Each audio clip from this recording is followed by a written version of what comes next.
Hi, I'm Dave Munsick. Today we're going to talk about the sands of time. You know, there's a whole lot of information in this little handful of soil that I'm holding right here. Where did it come from? Why does it look this way? What's it made out of? Soil can differ in its color, its size, and its shape. These characteristics give us the clues we need to unlock the secrets of the past.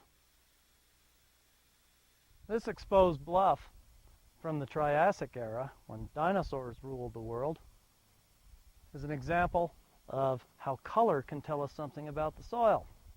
This red soil contains iron oxide, like this rusty bolt. Of course, all soil is born from rock. Rock, igneous rock. For instance, igneous rock is a result of the fire within the Earth's core.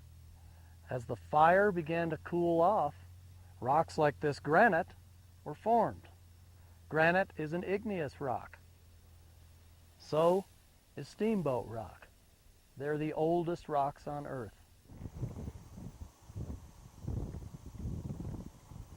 Up here on the mountain, where it's dry, we're standing by sedimentary rock. Sedimentary rock happened, though, when it was wet.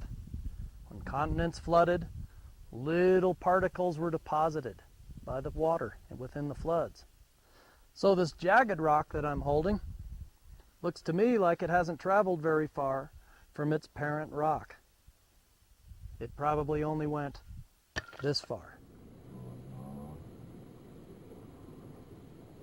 Smooth rocks have traveled a distance.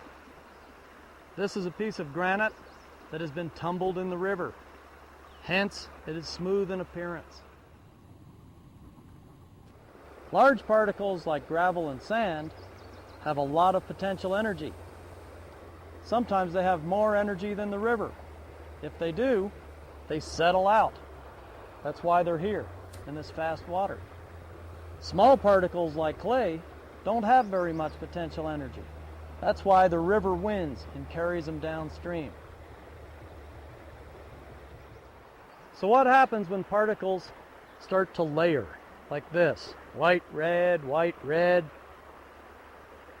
After a long time, they're cemented together into sedimentary rock.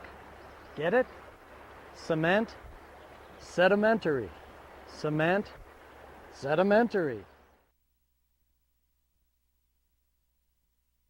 Water and wind are forces that have an easy time moving small particles and a hard time moving larger particles. Look where the wind has blown the soil off the tops of these hills. All that's left is large particles like sand and gravel. That's why the tops are drying out. There's no soil left to hold the water there. Down below in the valleys, the smaller particles have settled. These smaller particles of soil are better at holding on to water and allowing the plants to take root. The larger the particle is, the more potential energy it has, and the harder it is to move. For instance, this boulder.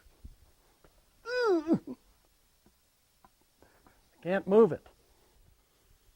Likewise, the smaller the particle is, the less potential energy it has, and the easier it is to move.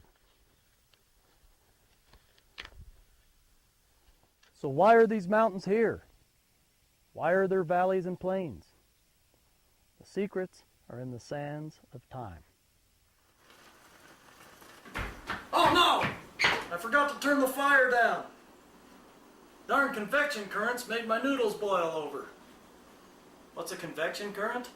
As the hot water from the bottom of the pot rose up to the top and the cold water sank to the bottom, the water began to tumble and eventually boiled over. And now I have a big mess. Ow! Hey, that's the way the continents are drifting over the Earth's mantle. Does this look familiar? Well, 280 million years ago, the continents fit together into a puzzle called Pangaea. Pangaea was resting on large plates of the Earth's surface. The hot magma within the mantle under the Earth's surface is constantly causing convection currents. The large plates that the continents rest on move as a result of the convection currents within the mantle. So, just like in our pot of noodles, the convection currents make the plates move. Convection currents, convection currents. When these plates collide, mountains are pushed up, creating valleys and peaks. As the plates move, the continents drift with them. As they reach colder latitudes, water freezes and ocean levels drop. When they reach warmer latitudes, the ice melts and the ocean levels rise. Flooding occurs, bringing sediments that cover our continents. Life had to adapt to these changing conditions, like the scales on this lake trout. They turned into feathers like Ozzy over there has. And the feathers that had a chance to adapt into hair, like Pete's hair here. Okay, scales, feathers, hair, they all have the same purpose. How do we know all this? By taking a look at the sands of time.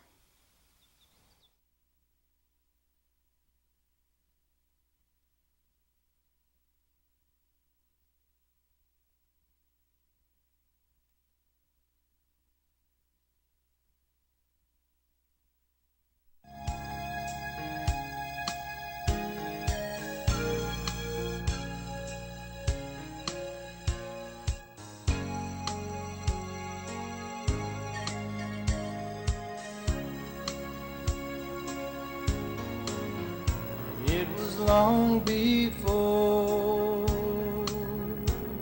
the summer wind ever brushed against a prairie flower, that the land was made a drifting place,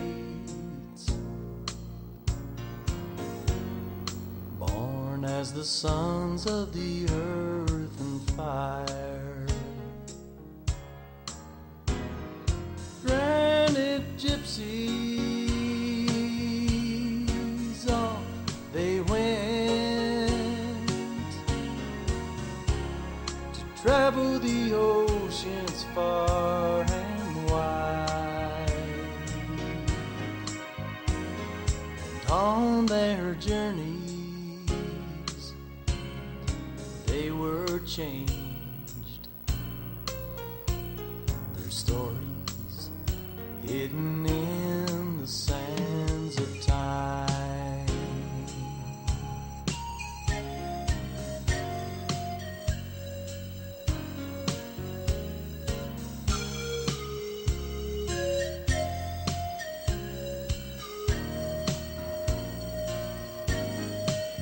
They found one another far to the south, together made Pangea for a while, huddled up with the ice against the sea. They headed north to melt and then the seas came in and the seas went out to cover the lives they left behind, the lakes to walk and the wings to fly, lie still underneath the sands of time.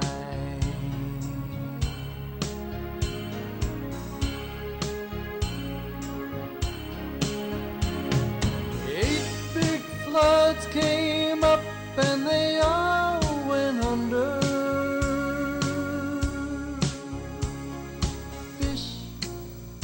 Amphibians and dinosaurs,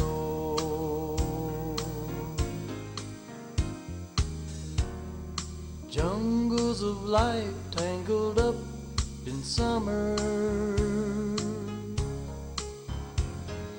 Long before the Rockies were born.